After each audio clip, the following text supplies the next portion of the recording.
नमस्कार दोस्तों, क्या आप जानते हैं हमारे मार्केट में दो तरह के एग्स मिलते हैं, एक फर्टिलाइज एग और दूसरा अनफर्टिलाइज एग। यानी कि दोस्तों जो फर्टिलाइज एग होता है जिसमें कि कोई ना कोई लाइफ पल रही होती है और दूसरा होता है अनफर्टिलाइज जिसमें कोई लाइफ नहीं पल रही होती है, सिर्फ और सिर्फ वो भरा होता है न्यूट्रिशन से। लेकिन दोस्तों हमारे मार्केट में जितने भी अंडे बिकते हैं उसमें 99% जो अंडे होते हैं वो अनफर्टिलाइज होते हैं, यानी कि दोस्तों उसमें कोई भी लाइफ एग्जिस्ट नहीं करती। लेकिन सोचने वाली बात यहाँ पर यह है दोस्तों कि जो अंडा होता है उसको हम नॉनवेज कैटेगरी में रखते हैं, लेकिन सवाल यहाँ पर ये उठता है कि जो अंडा होता है वो दो प्रकार के अंडे होते हैं आज के समय पर, क्योंकि पहले के समय पर दो तरह के अंडे नहीं होते थे। पहले के अंडे जो होते थे वो सिर्फ जो मुर्गी अंडा देती थी या किसी जानवर अंडा डायरेक्टली नेचुरली देता था उसको कंसीडर किया जाता था कि ये नॉनवेज है, क्यों? क्योंकि उसमें लाइफ एग्जिस्ट करती थी। अगर उस अंडे को प्रोटेक्ट करके रखा जाए तो उसमें से कहीं ना कहीं बच्चे आ जाते थे। लेकिन आज के जो अंडे होते हैं हमारे अनफर्टिलाइज्ड, जिसको कि साइंटिफिक तरीके से डेवलप किया जाता है, इस अंडे को हम क्या कंसीडर कर सकते हैं, नॉनवेज या फिर वेज?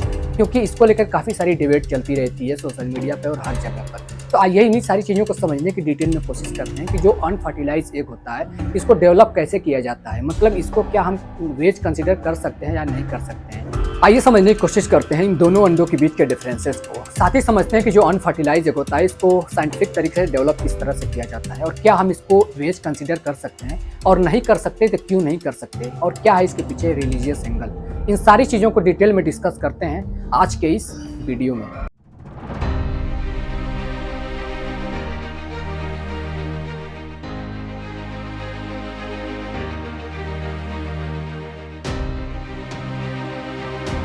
सबसे पहले समझते हैं दोस्तों फर्टिलाइज एंड अनफर्टिलाइज एग को। अनफर्टिलाइज एग वो होता है जिसमें कि कोई स्पर्म नहीं होता है, यानी कि दोस्तों जो अंडा होता है वो मुर्गी के ओवरी से तो बाहर निकलता है लेकिन उसमें कोई भी स्पर्म नहीं होता, यानी कि उसको रूस्टर के साथ कोई भी कनेक्शन नहीं कराया जाता। यहाँ पर रूस्टर अगर आप नहीं जानते दोस्तों तो इसमें रूस्टर का मतलब होता है मेल मुर्गा, यानी कि जिसको हम मुर्गा बोलते हैं। उसके साथ इन मुर्गियों को नहीं रखा जाता, सिर्फ और सिर्फ फार्म्स में जो कमर्शियल फार्म्स होते हैं उनमें मुर्गियों को इकट्ठा करके रखा जाता है जहाँ पर कि कोई भी मुर्गा मेल मुर्गा अवेलेबल नहीं होता है, जिसकी वजह से जो उनका एग शेल होता है उसमें कोई भी स्पर्म अवेलेबल नहीं होता, जिसकी वजह से जो अंडा होता है वो फर्टिलाइजेशन के लिए तैयार नहीं हो पाता। अगर उसको हम बहुत लंबे समय तक स्टोर करके रखते भी हैं तो उसमें कोई भी फर्टिलिटी देखने के लिए नहीं मिलती। यानी कि दोस्तों मार्केट में आप जितने सारे अंडे देखते हो और कंज्यूम करते हो उसमें से 99% जो अंडे होते हैं वो अनफर्टिलाइज होते हैं, यानी कि उसमें कभी फर्टिलिटी हो ही नहीं सकती। क्यों? क्योंकि उसमें स्पर्म सेल मौजूद नहीं होता है मुर्गे का। यही वजह है कि इस तरह के अंडे ज़्यादा मात्रा में डेवलप किया जाता है, कम समय में बहुत ज़्यादा मात्रा में डेवलप किया जाता है। हालांकि जो कमर्शियल फार्म्स होते हैं दोस्तों उनमें जो बहुत ज़्यादा मुर्गियाँ होती हैं वो मुर्गियों को अकेला रखा जाता है, उसमें कोई भी मेल मुर्गा मौजूद नहीं होता है। और इस चीज़ को इंश्योर किया जाता है कि अंडा जो निकले और जो मुर्गियों के ओवरी से अंडा रिसीव हो उसमें कोई भी स्पर्म मेल मुर्गे का स्पर्म अवेलेबल ना हो, जिसकी वजह से फर्टिलिटी को रोका जा सके और अंडे को ज़्यादा से ज़्यादा डेवलप किया जा सके और ज़्यादा से ज़्यादा उसको न्यूट्रियस बनाया जा सके बिना किसी फर्टिलाइजेशन के टेंशन के, और अंडे को सिर्फ और सिर्फ ईटिंग पर्पजेज के लिए तैयार किया जा सके। दूसरी तरफ फर्टिलाइज एग वो होता है दोस्तों जहाँ पर कि मुर्गे और मुर्गियों को एक साथ रखा जाता है। यहाँ पर होता है दोस्तों कि जो मुर्गा होता है उसका स्पर्म एग सेल से जाकर के मिलता है और एग सेल को अगर गर्माहट दी जाए उसको प्रोटेक्ट करके रखा जाए तो वो धीरे धीरे एम्ब्रॉय डेवलप करने लगता है। और एम्ब्रॉय डेवलप जब हो जाएगा तो उसके बाद होता है दोस्तों कि जो अंडा होता है उसके अंदर जो जीव होता है वो डेवलप होने लगता है, यानी कि जिसको हम चिक बोलते हैं, यानी कि चूजा। लेकिन मार्केट में मिलने वाले फर्टिलाइज एग जिसको हम देसी अंडा बोलते हैं उसको रेफ्रिजरेटर में यानी ठंडी जगहों पर रखा जाता है ताकि एम्ब्रॉय डेवलप ना हो सके।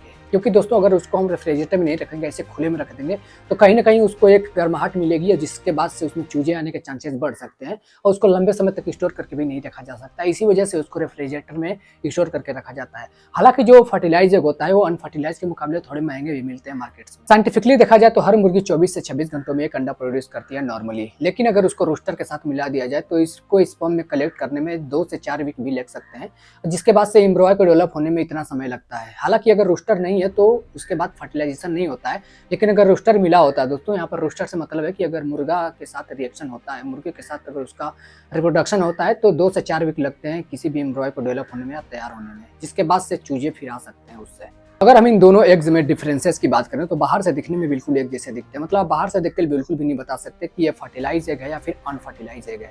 हालांकि जो फर्टिलाइज एग होता है उसमें आपको थोड़ा सा डिफरेंस देखने के लिए मिलता है, बहुत माइनर सा, क्योंकि जो उसमें 2 पार्ट होते हैं, एक येलो पार्ट एक व्हाइट पार्ट। उसमें एक छोटा सा व्हाइट स्पॉट होता है येलो पार्ट के बीच में जो कि दिखाता है कि जो एम्ब्रॉय है वो डेवलप होना शुरू हुआ है, यानी कि अंडा फर्टिलाइज हो सकता है। लेकिन जो अनफर्टिलाइज एग होता है उसमें भी येलो एंड व्हाइट 2 पार्ट्स होते हैं, लेकिन उसमें कोई व्हाइट स्पॉट नहीं होता है, जिससे ये इंश्योर किया जाता है कि अंडा फर्टिलाइज नहीं हो सकता। अगर हम न्यूट्रिशन की बात करें तो दोनों ही अंडे ऑलमोस्ट सेम होते हैं न्यूट्रिशन में। चाहे आप विटामिन की बात करो, प्रोटीन्स की बात करो, सारे में कंडीशंस में दोनों ही अंडे सेम होते हैं, सेम न्यूट्रियस होते हैं। बट हाँ, यहाँ पे जो फर्टिलाइज एग होता है वो थोड़ा सा ज़्यादा न्यूट्रियस हो सकता है अगर उसका एम्ब्रॉयड ज़्यादा डेवलप हो जाता है, लेकिन आमतौर पर वो भी डेवलप नहीं होता, क्योंकि उसको ऐसी कंडीशन में रखा जाता है, ऐसी रेफ्रिजरेटर या फिर ऐसी ठंडी जगहों पर रखा जाता है कि ताकि उसका एम्ब्रॉयड डेवलप ना हो सके और उसमें चिक्स की संभावना कम हो सके। और यूएसडीए एंड एफडीए के डेटा के अकॉर्डिंग दोनों ही जो अंडे होते हैं दोनों ही सेफ और न्यूट्रियस होते हैं हमारी बॉडी के लिए। यहीं पे अगर हम टेस्ट और यूजेस की बात करें दोस्तों, तो जो अनफर्टिलाइज एग होता है वो ज़्यादा देखने में क्लीन और ज़्यादा साफ सुथरा लगता है। वहीं पर जो फर्टिलाइज एग होता है वो थोड़ा सा फ्लेवर उसमें ज़्यादा हो सकता है, तो थोड़ा सा वो गंदे टाइप का दिखते हैं,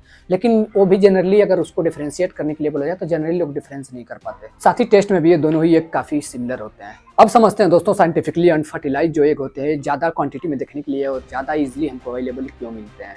इसके पीछे मेन रीज़न है दोस्तों, कमर्शियल फार्म्स में जो हेन्स होती हैं वो कोई नॉर्मल हेन नहीं होती है, बल्कि हाइब्रिड प्रोडक्शन की हेन्स होती हैं। यानी कि दोस्तों वो हर मुर्गी हर रोज एक एक अंडा दे सकती है। इसी वजह से बहुत ज़्यादा प्रोडक्शन देखने को मिलता है हमको अनफर्टिलाइज एग।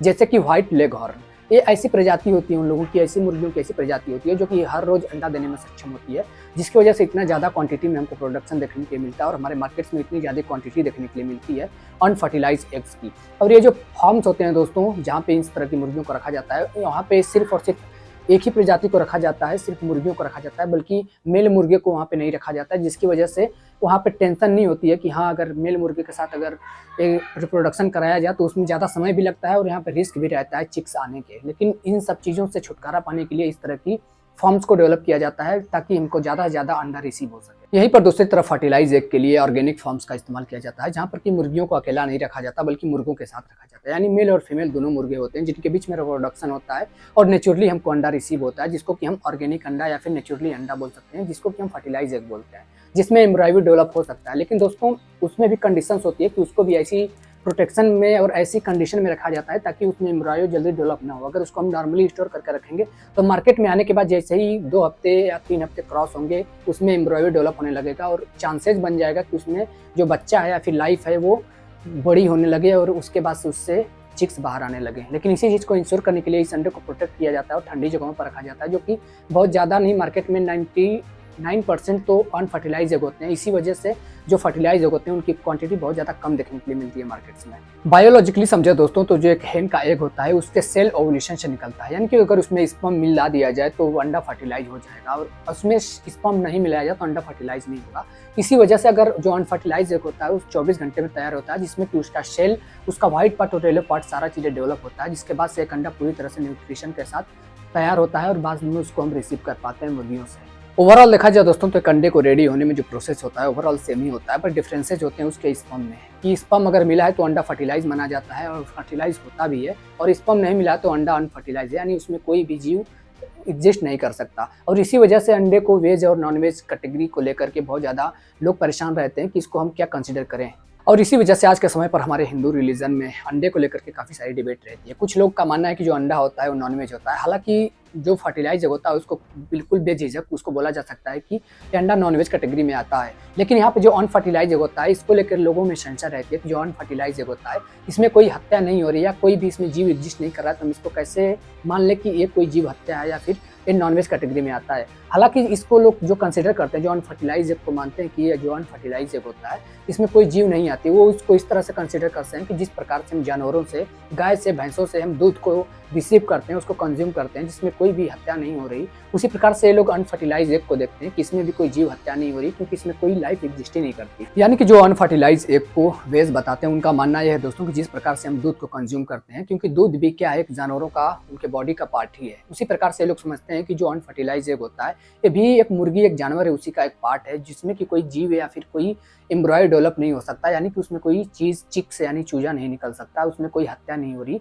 वो लोग उसको दूध से कंपेयर करते हैं और उसको कंज्यूम करते हैं, इसको वेज बताते हुए। इसी प्रकार से वैष्णव और शैव संप्रदाय में अंडा खाना फॉरबिडेन है, क्योंकि उनका मानना है कि ये किसी न किसी प्राणी से आता है। इसी तरह से जैनिज्म में अंडा पूरी तरह से स्ट्रिक है, यानी कि अंडा फिर फर्टिलाइज हो या फिर अनफर्टिलाइज उनको कोई फर्क नहीं पड़ता, वो पूरी तरह से इसको स्ट्रिक करके रखते हैं और इसको कंज्यूम नहीं करते। उनका मानना है कि हिंसा का सिंबल है इसलिए नहीं खाते। ऐसे ही इस्लाम में अनफर्टिलाइज एग प्रीफर्ड है और क्रिश्चियनिटी में भी कोई भी इसको लेकर स्ट्रिक्ट रूल नहीं है अंडे को लेकर के। यहाँ पर ओवरऑल देखा दोस्तों तो अनफर्टिलाइज एग काफी सेफ लगता है, क्योंकि इसमें किसी भी तरह का एम्ब्रॉय डेवलप नहीं होता, ना ही किसी प्रकार की इसमें स्पर्म होते हैं, ना ही किसी प्रकार का इसमें लाइफ एग्जिस्ट करती है, जो कि पूरी तरह से इसको सेफ बनाता है। अब समझते हैं दोस्तों इसके हेल्थ बेनिफिट्स के बारे में कि हमारे बॉडी के लिए कितना ज्यादा बेनिफिशियल हो सकता है। इन दोनों ही टाइप्स के एग में 6 gram protein, 70 calories, vitamin B12 and vitamin D जैसे इंग्रेडिएंट पाए जाते हैं। वहीं पर जो फर्टिलाइज एग होता है दोस्तों, अगर उसमें एम्ब्रॉय थोड़ा सा डेवलप हो जाता है तो वहीं पर जो कोलेस्ट्रॉल होता है फर्टिलाइज एग में वो थोड़ा सा ज़्यादा मिलता है अनफर्टिलाइज एग के मुकाबले, तो वो थोड़ा सा ज़्यादा न्यूट्रियस हो सकता है, लेकिन ज़्यादा कोई खास डिफरेंसेस नहीं होता इन दोनों ही एग्स में, जो कि आपके बॉडी के लिए काफ़ी हेल्पफुल हो सकता है आपके प्रोटीन्स और विटामिन के मामले में। ओवरऑल न्यूट्रिशन डिफरेंसेस निग्लेजेबल है। साथ ही unfertilized egg cheap and easily available होता है, यानी कि दोस्तों आप बोल सकते हैं कि एक वेजिटेरियन फ्रेंडली हो सकता है। साथ ही जो फर्टिलाइज एग होता है उसमें लाइफ एग्जिस्ट करती है, तो थोड़ा सा वेजिटेरियन फ्रेंडली नहीं हो सकता। वहीं पर जो अनफर्टिलाइज एग होता है वो ज़्यादा चीप होता है, लेकिन जो फर्टिलाइज एग होता है वो थोड़ा सा एक्सपेंसिव हो सकता है अनफर्टिलाइज के मुकाबले। वहीं पर थोड़ा सा न्यूट्रियस भी ज़्यादा हो सकता है फर्टिलाइज एग अनफर्टिलाइज के मुकाबले, लेकिन कोई ज़्यादा खास डिफरेंसेस नहीं है, जैसा कि मैंने पहले बताया। साइंस कहती है कि दोनों ही एक खाने के लिए सेफ है, लेकिन यहाँ पे जो फर्टिलाइज एग होता है उसमें लाइफ एग्जिस्ट करती है, तो कुछ लोग इसको एथिकली अवॉइड करते हैं। ओवरऑल देखें दोस्तों तो अगर आप वेजिटेरियन हैं तो आप अनफर्टिलाइज एग चूज कर सकते हैं, क्योंकि इसमें कोई भी किसी प्रकार की लाइफ एग्जिस्ट नहीं करती, ना ही किसी प्रकार की इसमें हत्या होती है। यहीं पर हिंदू कल्चर में लाइफ का बहुत ही ज़्यादा सम्मान है। वहीं पर जो फर्टिलाइज एग होता है उसमें कहीं ना कहीं जीव का क्वेश्चन हमेशा बना रहता है। आपकी क्या राय है इन फर्टिलाइज और अनफर्टिलाइज एग्स को लेकर के? अपनी राय कमेंट बॉक्स में जरूर देना।